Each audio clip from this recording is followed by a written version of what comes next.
dakika. 35 kilo pul biber için Zeynep Sümeyye Erkan. Kadın 5. Zeynep Sümeyye Erkan Antalya. Kadın 5.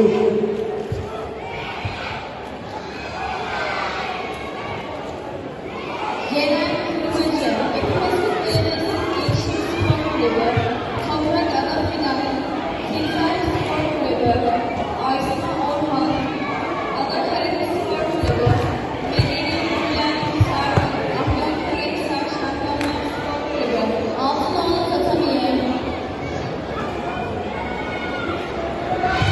Genel Kırmızı, Toprak Ana Fidan, Aysun Orhan, Medeni Gülen Sarı, Altınoğlu Tatamiye,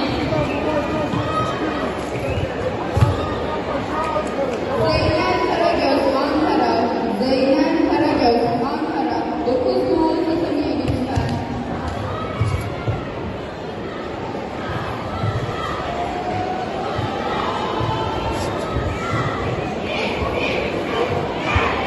Lütfen tekrar Rukiye Dönmez, Rukiye Dönmez, 4 numaralı takım, Rukiye Dönmez, 35 kilo bayan, Rukiye Dönmez, Merve Kudeli, Esile Kılıç, Zülra Kurhan, İpek Kayali, Hazan Yılmaz, İlhan Bas, Rukiye Dönmez, 4 numaralı